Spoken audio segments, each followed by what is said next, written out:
Well, hello everyone. I'm John O'Loughlin. Welcome to McDuff Lives, and it's a special Friday evening edition of our Friday chat. And it's 8:04 p.m. here on the East Coast on March the 31st of 2023. And welcome to everyone wherever you're watching. We have now got connected to both Facebook. We're on our McDuff Lives 2 backup channel on YouTube, and we are on our new Rumble channel, which I have a link to on my other side of my desktop here. So I am happy to see chat either in the Rumble chat or in the chat room here on YouTube or Facebook. Well, I had a great show last night with Professor Daryl Hamamoto, and really was interested in a lot of his history at UC Davis and how he was kind of he was persecuted and kind of driven out of the flock there, but he continues to produce his content and awakens me to things that I never dreamed of, and especially last night was very interesting about his topics of the theosophy related wealthy female people from California and out west, and their influence on culture through spirituality and other such. But that was very interesting.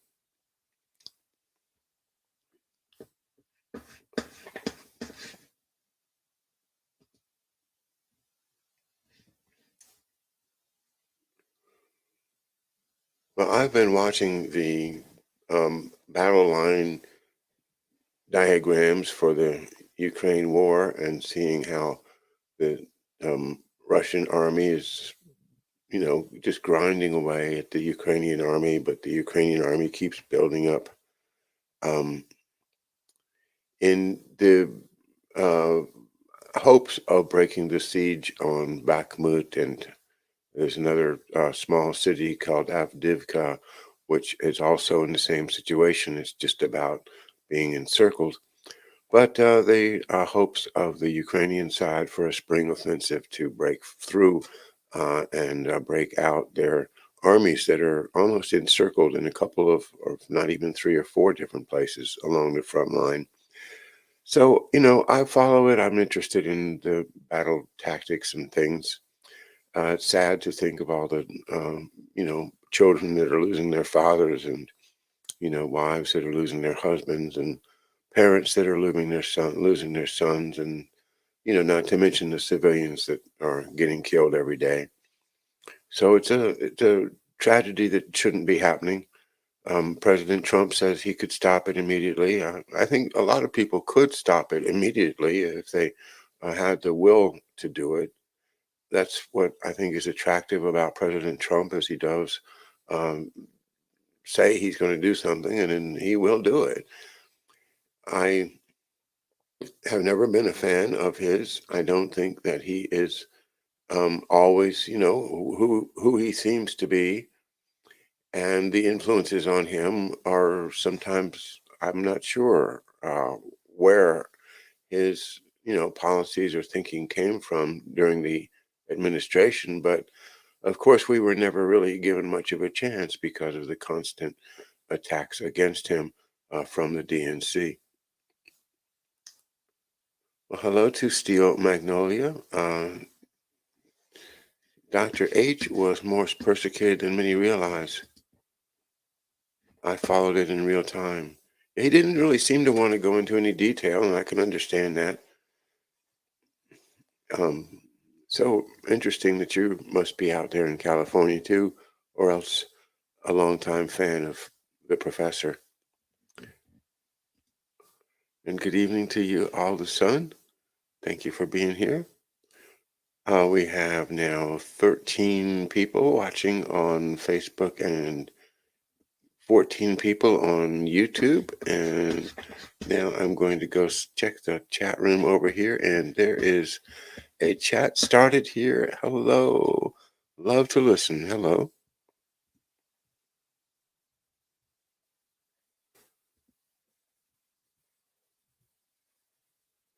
Okay, so love to listen is here. Good evening, Mr. O'Loughlin, she says. He says, whoever it says, if I got your pronouns right, I hope I got your pronouns right. No, oh, well, I'm glad you're here.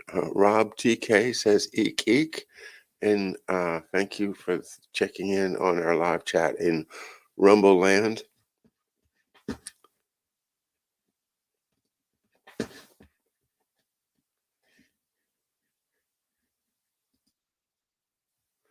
I'm curious to see what's going on the Rumble channel. I'm just looking at it now to see whether I am on in a delay status or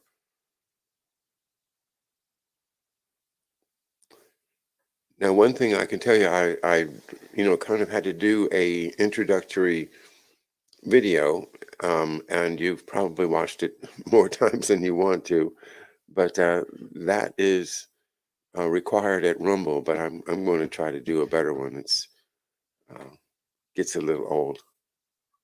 Okay, now I'm seeing the screen and myself on the Rumble screen. Okay, and now we are going over here to say hello to Laura Willingham. And Laura's watching us on YouTube on McDuff Lives 2 on YouTube, our backup channel. McDuff Lives 1 is the big one, it has 7,500 subscribers, but I'm afraid to use it right now because it has 2 strikes, and anything I do wrong will take the channel down. So we can't have that. Robert Kovacs also watching on McDuff Lives 2 on YouTube.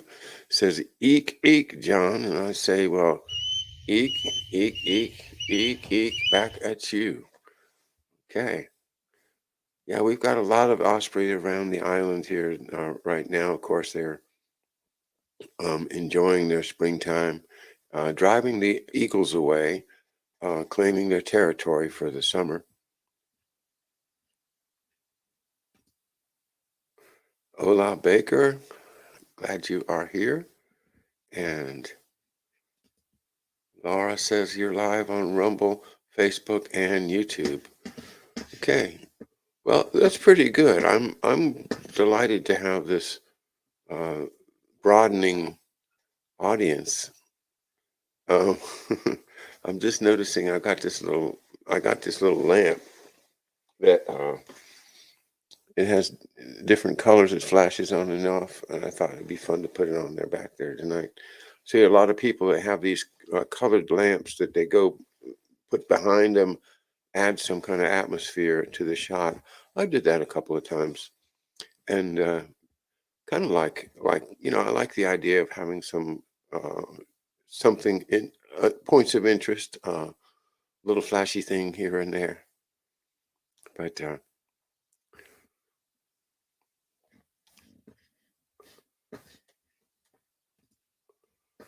Robert Kovacs, hello. Major damage from tornadoes ripping through the U.S. Yeah. Well, you know what I think about that, right? I just, I don't want to try to even go into details of how strongly I feel that the weather is being manipulated, and those things like that is part of it. Because if they try to shape something, if try to shape a storm, they're going to rush different air masses together. And if you have a cold air mass and suddenly you heat up some air and hit it with the hot air mass, then that can break up a storm, and or it can divert a storm, or it can kind of take the storm and unwrap it in such a way that it looks like one of those what they're trying to sell us as atmospheric rivers, where it's just kind of a long line of moisture in the sky. And I think they're fashioning these things for the convenience of delivering water to things like desert water projects in Saudi Arabia, which you can find easily by going out on Google Maps and just look around on Saudi Arabia in the sand, and you'll see these great big not crop circles, but circles of agricultural growth. And where's the water coming from? Well, you know my opinion.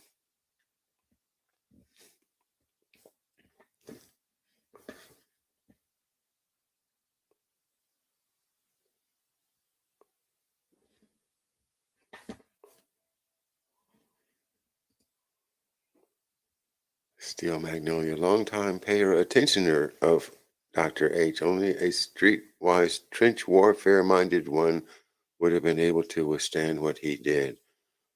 Yeah, I don't know all the details, of course, but I do know that, this is just a really valuable piece of work that is going to stand the test of time, Servitors of Empire.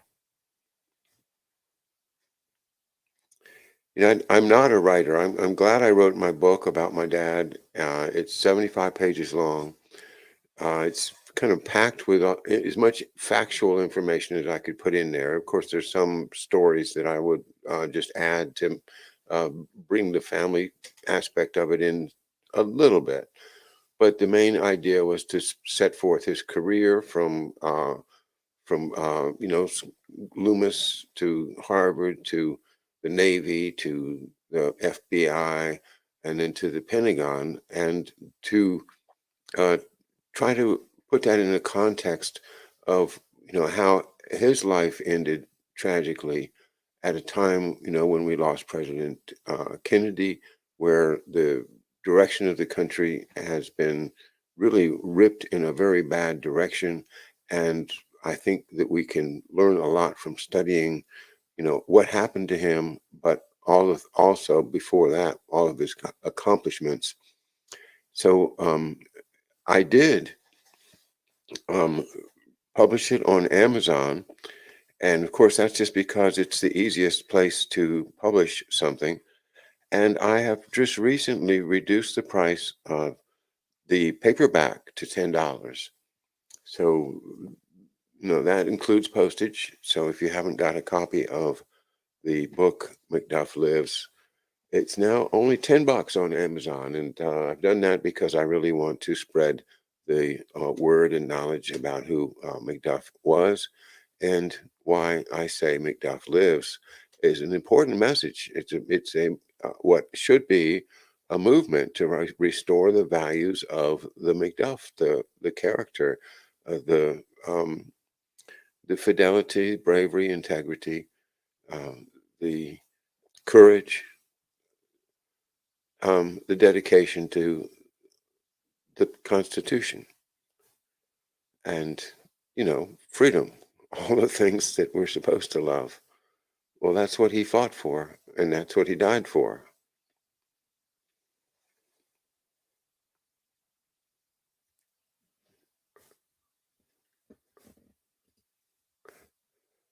This Arkansas, says Robert and Christy. Hey, John. Hey, chat. Hey, Christy. All right, now I'm going to flip over to the Rumble chat. And it looks like most people are chatting with me on the old channel, the Facebook, or the McDuff Lives 2 on YouTube, which is fine.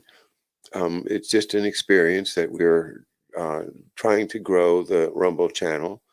But as far as chat, it seems a little easier to do it, with the convenience of YouTube and Facebook.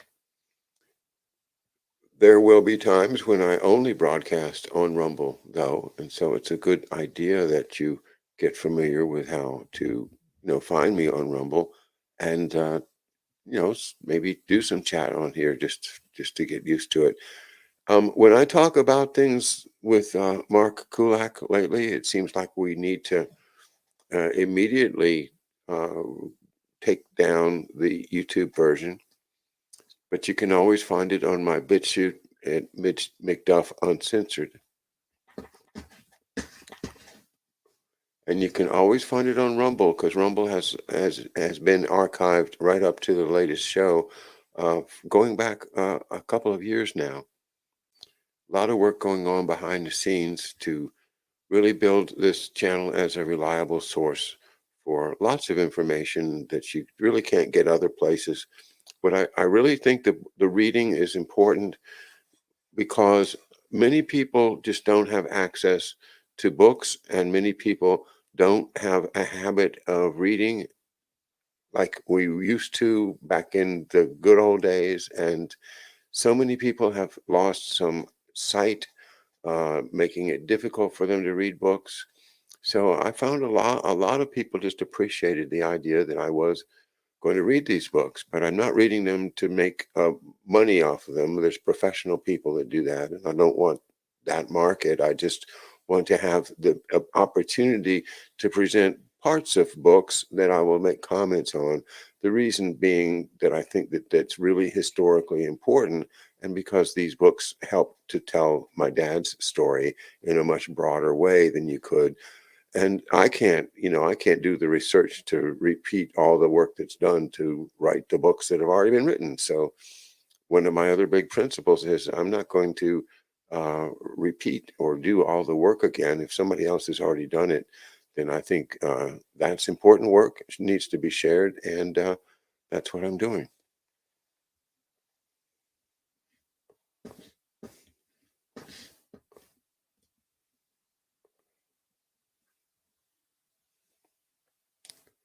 All right, the winds start turning over Lake Superior when the rams which then rams through the U.S. Okay.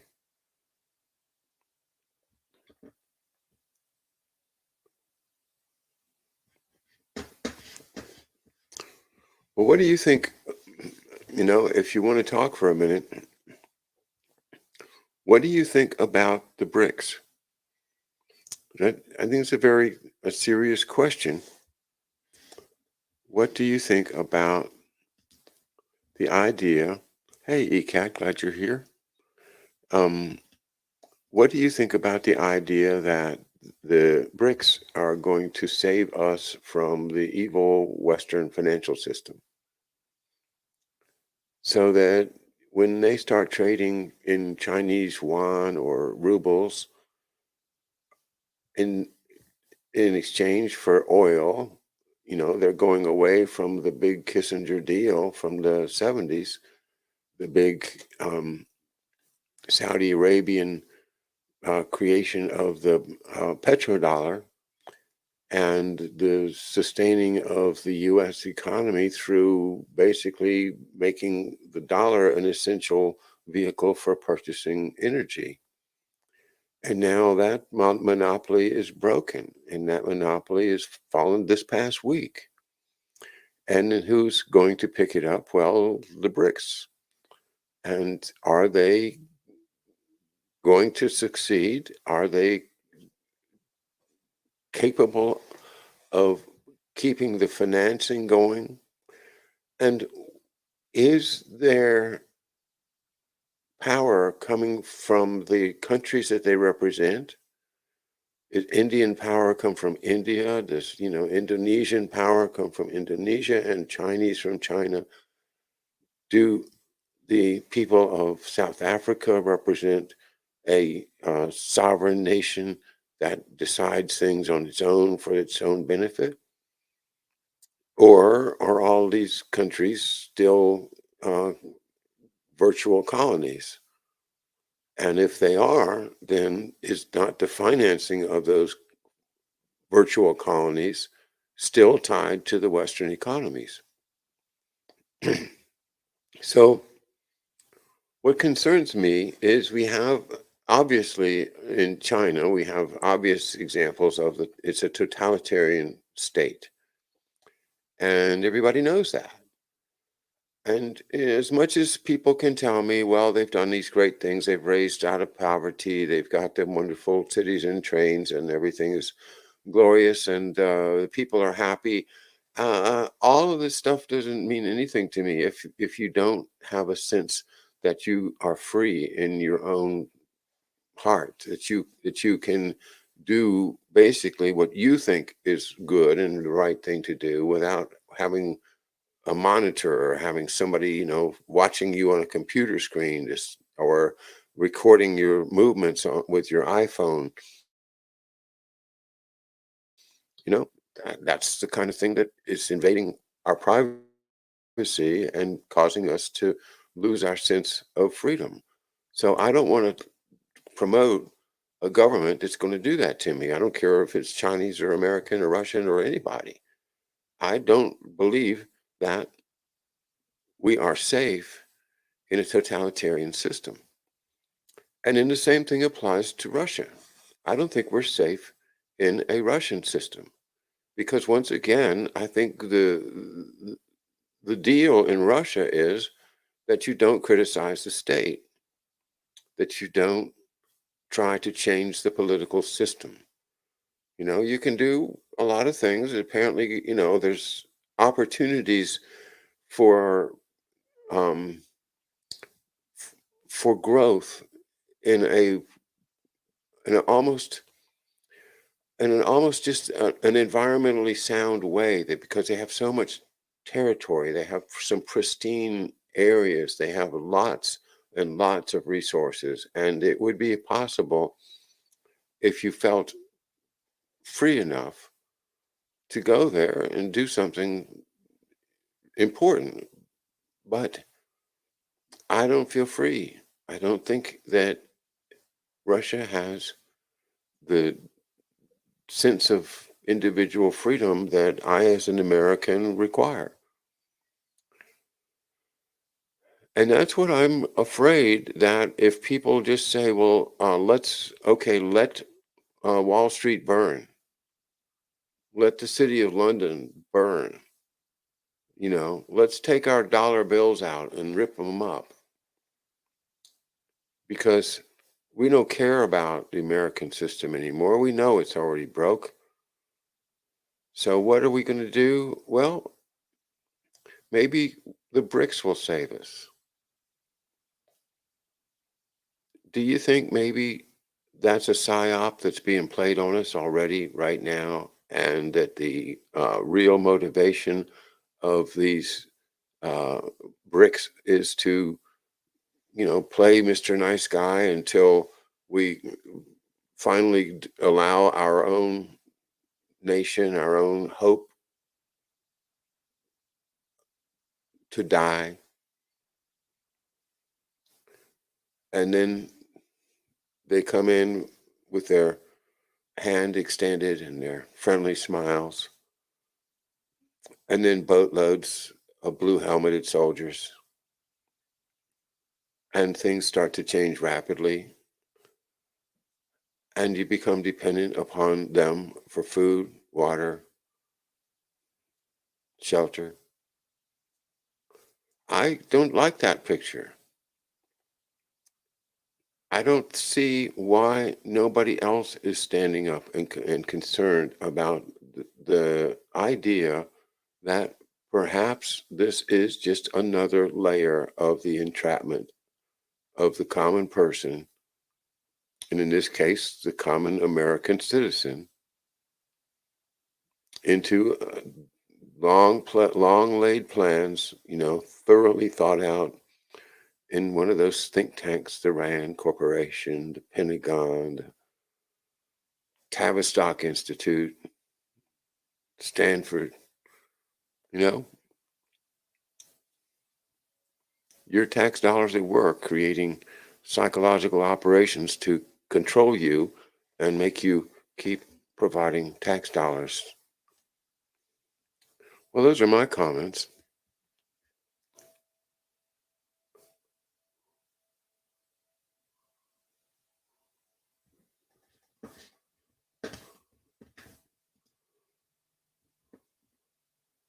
Gold back is happening ever since, says Robert Kovacs. Robert, you monitor the metals markets, I see. You don't think let me get this one. I don't think CBDC is going to win. Fake money is going bye-bye. That's okay. So people are now going to be rejecting Bitcoin, um, rejecting central bank digital currency, and insisting on having a piece of paper, which may be worth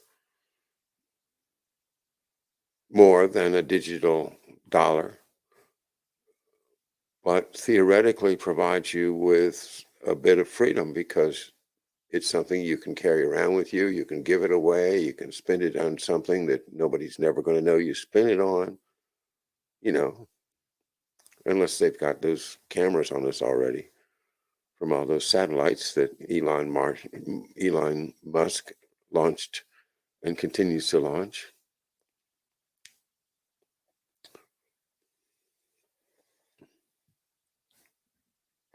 But that's a hopeful idea. I think, the idea of a basket of commodities, a basket of currencies. And by the way, that's one of the big topics of our friends at the Schiller Institute and the LaRouche organization. And Daniel Burke, who's been on my show before in the context of Ukraine, is going to join us this month, April. I think it's the 11th at 11 a.m. to discuss the economy and set forth in as plain words as he can the LaRouche plan for recovering the American plan, the American style of economy and the proper way that we should be and should have been all along, building a productive and useful and creative and free national economy. So I'm looking forward to that. Daniel's a great guy and a really good talker too. So, and I follow him on Twitter. He's he had a great line. Let me see if I can remember it. Okay. The reason that the United States is failing is because the only train line that works is run by the Justice Department. The only railroad that works is run by the Justice Department. That was pretty clever. Railroad. That's what it is, the railroading. Well, I'll make a comment about President Trump's indictment. I think it's disgusting. I think it's horrible. I think it's un-American. I think it's the product of this movement to take us down.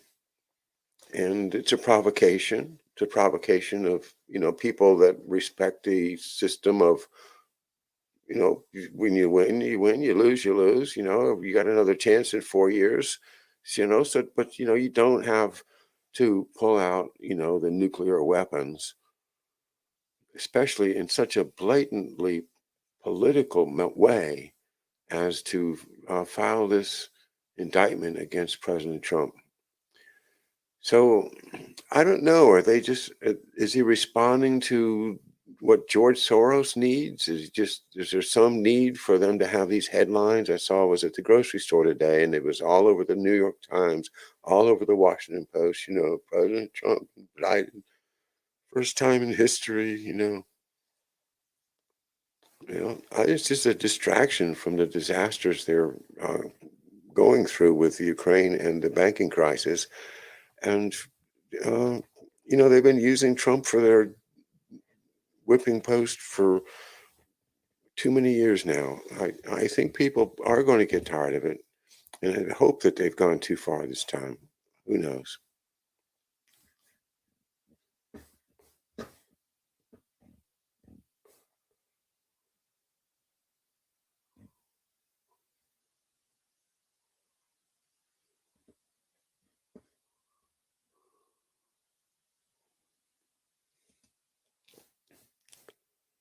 Angie Baker says, I need to know what, though, so I can warn my parents so that they don't lose any wealth.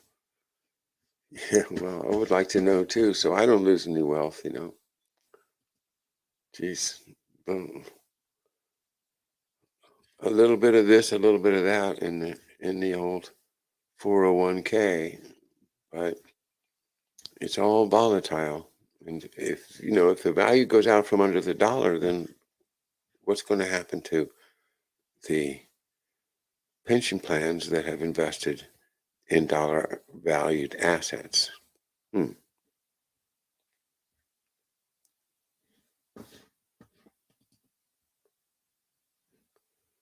Okay, just checking over to the Rumble channel one more time, and I see there's not much live chat going on there. So we know how to do it, but we don't have to do it over there tonight. So glad to have you over here at the YouTube and Facebook chat channel.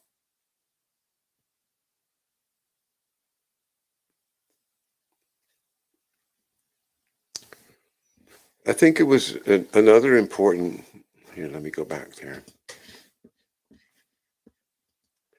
Another important show this week was with David Underdown and Mark Kulak on Wednesday night. And, from that, the idea that this all is about some extremely huge human genome project, a human genome project that requires data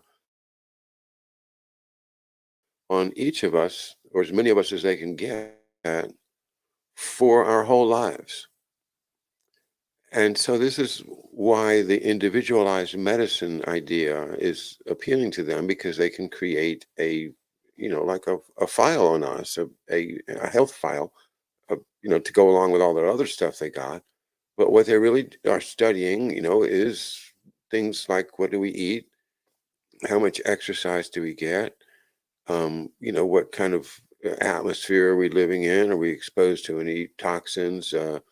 But also, how do we respond to various things that maybe they insert into the environment?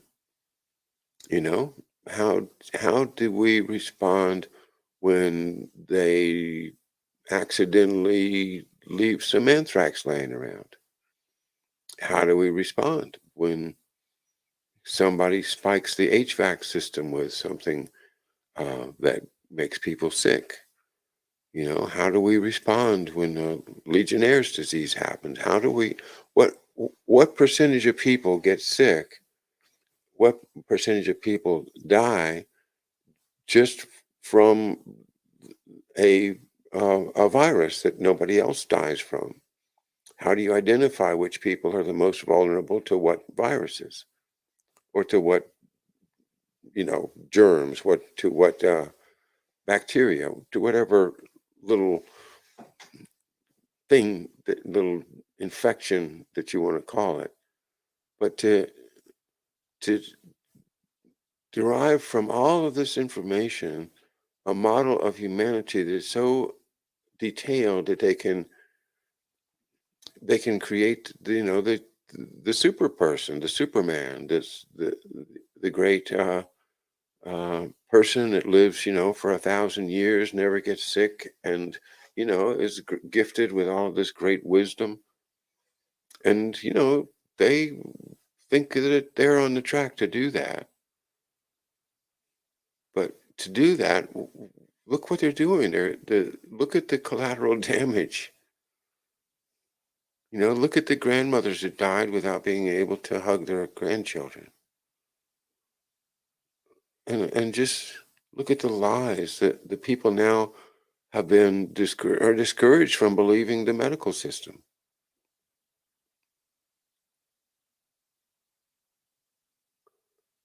And that, I think, is all part of the demoralizing part that we talk about from Yuri Bezmenov and the interview with Griffin. Yeah, it really is about demoralizing us so that we will throw in the towel and say, okay, we're done.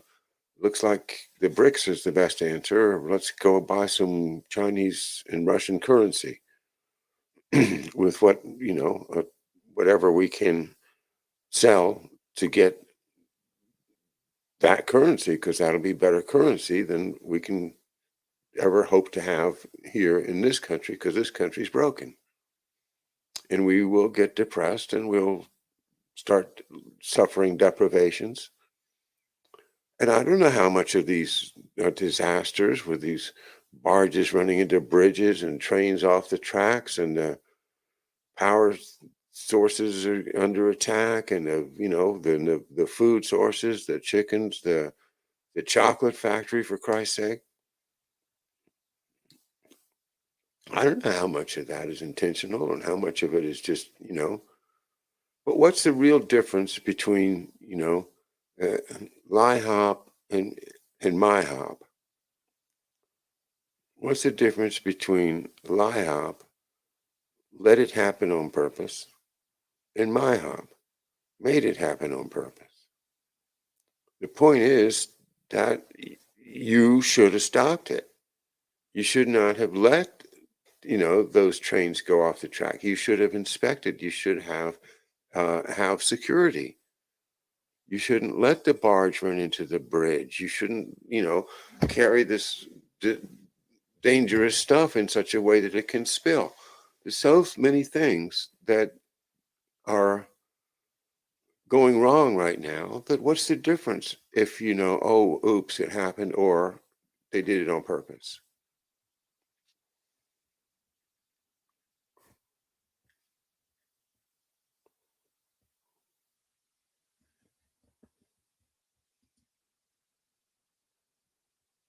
And Christy Liebel says China is a total surveillance state. Restrict Act, DOJ persecuting innocent people. Seems like the coming stakeholders' capitalism to me.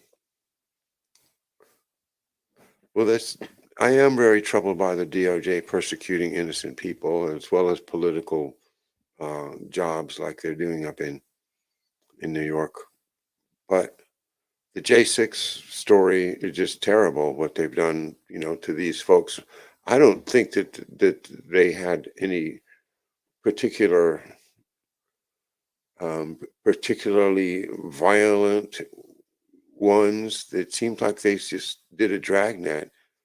I, is it like 1,000 or more people that are still locked up? It's really, really a sad and another disgusting tragedy in a country that's supposed to be free.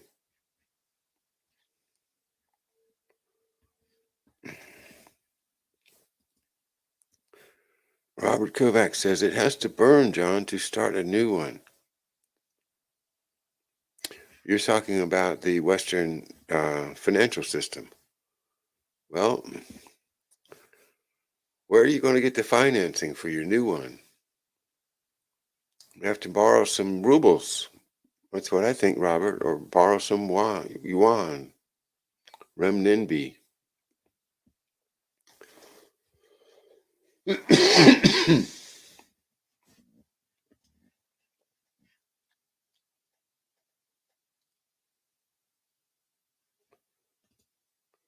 We can only wait and see what's going to happen soon. That's right, Robert. And let's see. Baker's going to see Taylor Swift in Dallas tomorrow. Wow. Let's see what the youngers do with no cash. Hmm. I wonder how much it costs to see Taylor Swift nowadays. Actually, my wife is going to go see the Eagles, and uh, boy, that's expensive. But I can see spending the money, especially if you are from that era, as we are. Um, she's going with a couple of friends. I will not be going. Not that I don't like the Eagles, but I just the whole idea of getting in the car and driving, a couple of hours, and then the huge crowds. Um, well, anyway, I I used to love to go to concerts, but maybe I'm just not looking forward to that same scene that I did so many times in the past. Saw Janis Joplin in 1967. That was my first rock concert. See, the next one was Sly and the Family Stone. Um, boy, what was next? I think it was Black Sabbath.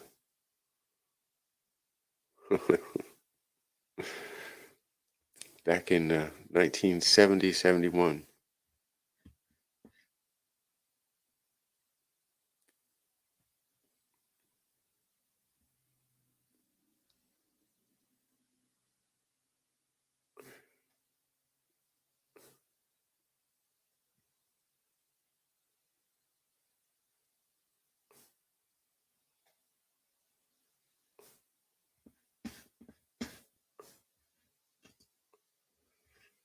Hello, Stanley. Let's see what you say. Yo, I see what you see, John. Have for a long time. Our side gets no recognition, but we are out here. That's what, I said that on Twitter this morning. I said, this is basically guaranteeing President Trump being elected for a second term. Indict him like that. I mean, that just fires people up. And I'm not, like I say, I'm not a big Trump fan. But if I have to choose between Trump and Biden, I'm going with Trump. And I think, Biden is just destroying so much. He's just letting everything, let it happen on purpose. He's a lie hop guy, but what's really going on behind the scenes is he really a diabolical guy that only pretends to be half senile? Is he really running things? Or is Jill running things? Well, we know this is a man from Delaware. And you know what comes from Delaware, right? Delaware, home of DuPont. You know, we call him the senator from DuPont. And what is David Underdown has, shown so thoroughly and keeps making us all remember how important it is that DuPont is General Motors, and that's the biggest defense contractor in World War II.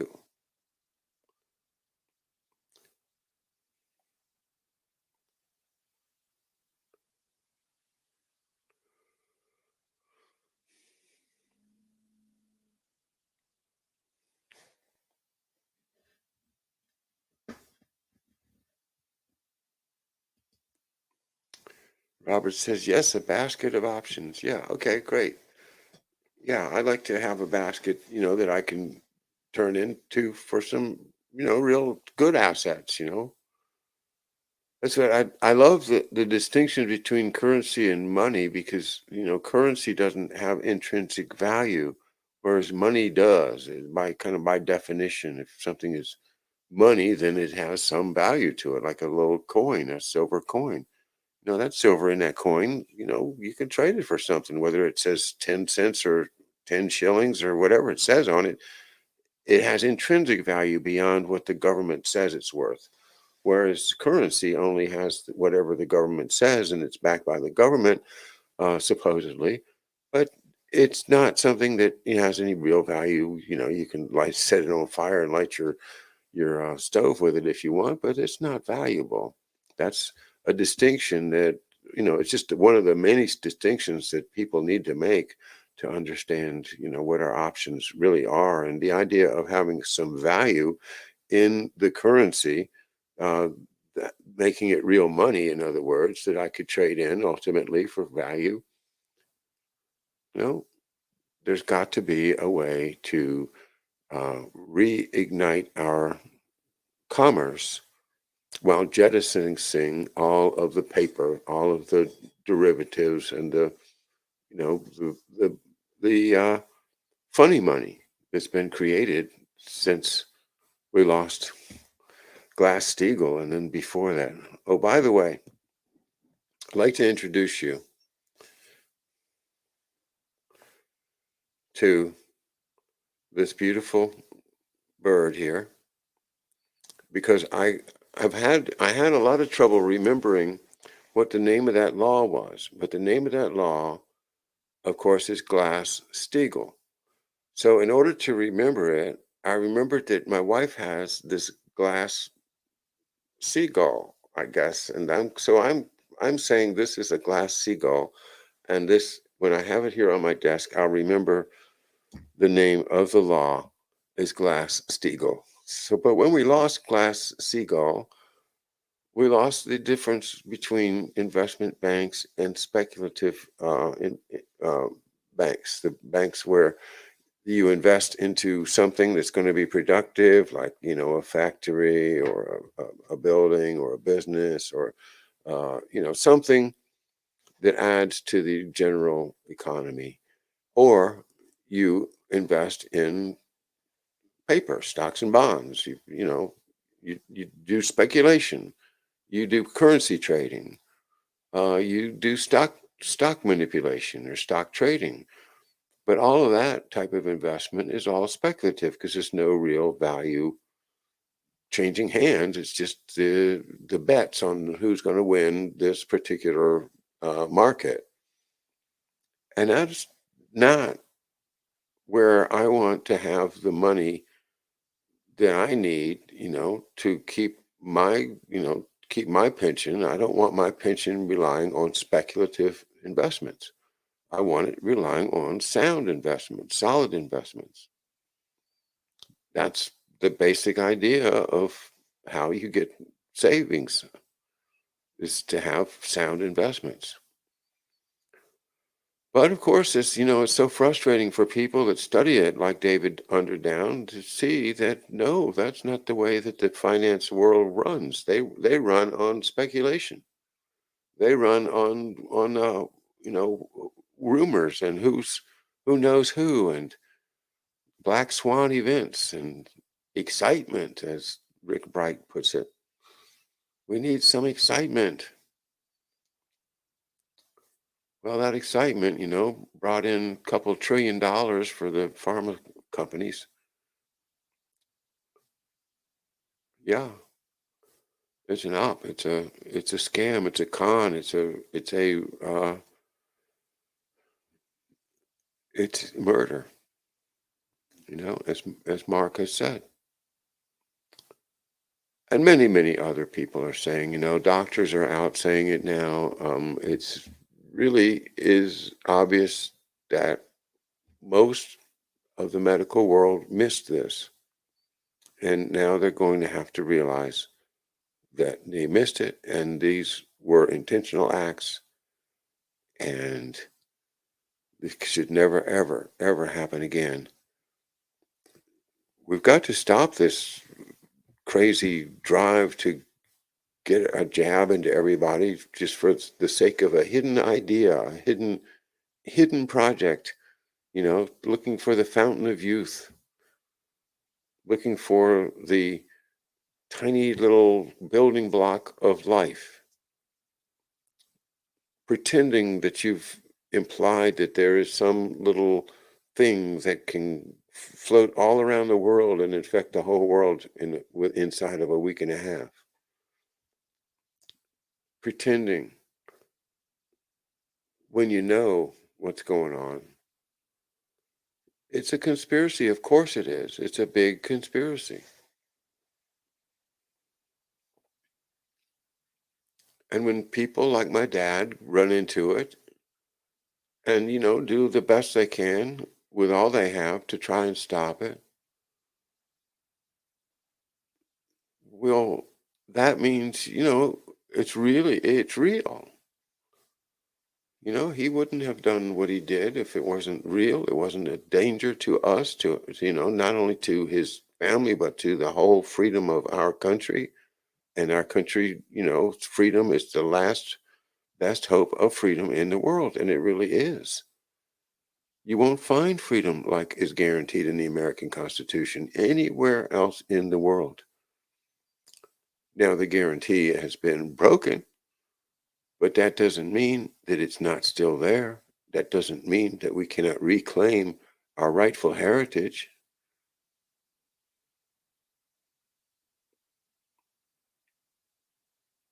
And that's what we're about. That's what we have to be about, is, recognize, that over the history of this country, we've been under attack by huge financial interests, basically from Europe or from London,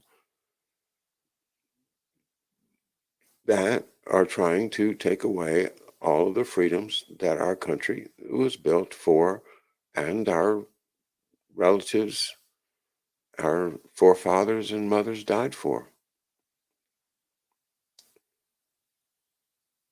So yeah, I'd like to figure it out. I'd like to sort out how can we collapse this dollar system into something, that is more sustainable, like a sustainable, how about use the word sustainable economy? How about that? Because it's certainly not sustainable the way they're exploiting us, diluting the value of our earnings and diluting a value of our savings and diluting our willingness to believe in the system. So it's a psychological war as much as anything else, and we, of course, aren't going to let them get us down, you know? Like, I think that Tom Petty song, I won't back down. We can't back down.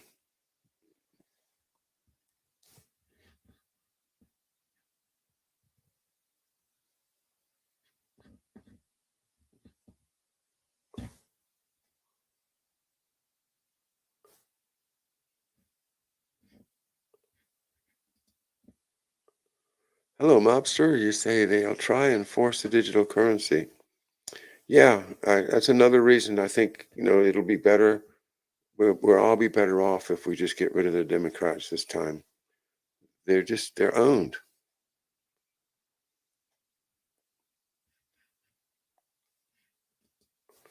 Grump star 7, two choices is no choice. Boy, do I agree with that. Man, and that's what President Washington said, the very first president. But Jefferson and Adams, that's one of my big issues is, did Jefferson and Adams have a deal? That they were going to create the Hegelian dialectic of the American uh, first, first 50 years.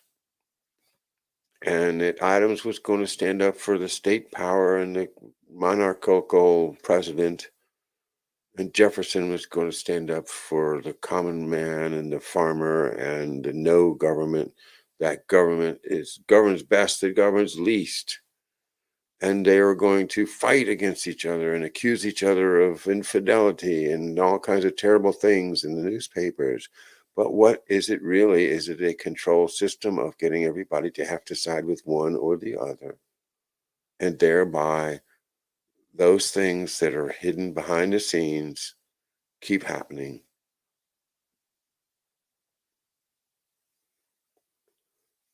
And then they both die on the same day, 50 years after July 4th, 1776. And you think that that's a coincidence?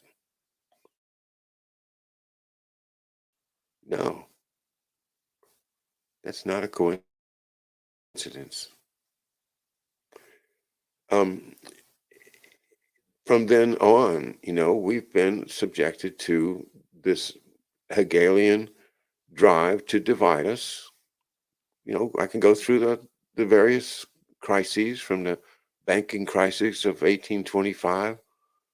And then of course the slavery issue is very divisive. And John Brown, um, was he financed by those New England uh, Anglo-Saxon wise people to try to help divide the country? Some people really believe in John Brown. I question where he really came from. Where did the Mormons come from? Where, indeed, does the Civil War come from, if not from the banking interests of the old world and Wall Street? So divide and conquer. Don't go out on the streets in New York on Tuesday. Don't let them have a J6. That's what they want. Obviously, they're salivating, waiting for a bunch of crazy Trump supporters to go out and do something stupid and thereby provide them with the insurrection that they've been dying for so that they could impose their martial law. So, they're desperate. We just have to sit back and vote the hell out of vote them out of office. You know, this is what I think. I was going to say earlier, I forgot to mention.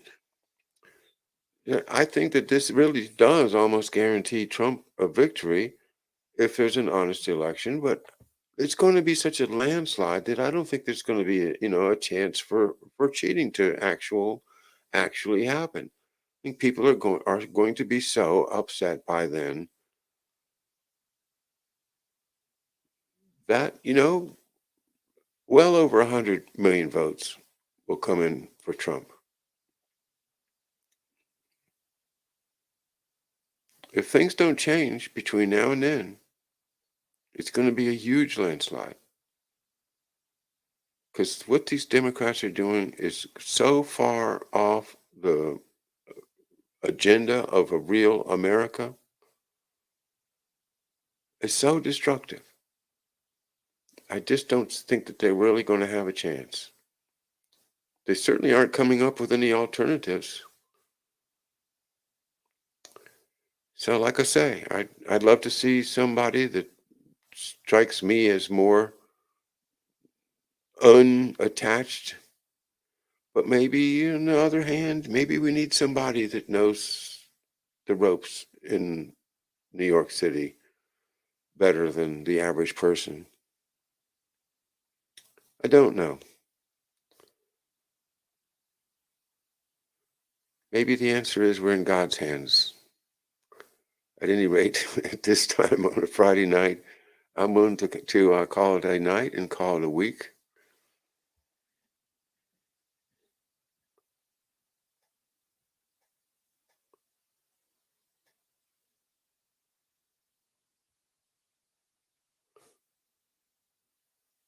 I just before I go, it's just some folks are saying there was no indictment. I think it's supposed to be on Tuesday, is what I understood.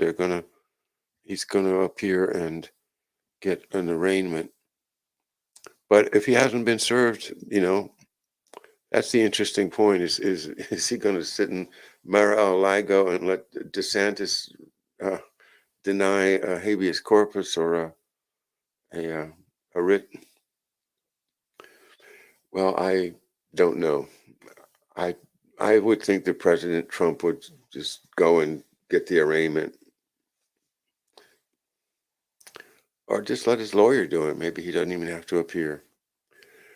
But anyway, I hope we don't get all bent out of shape over it. They're doing it. It's a nasty, nasty tactic, but it's so obvious that I think the American people will see through it, and all the other terrible stuff will start making sense to them, including this pandemic.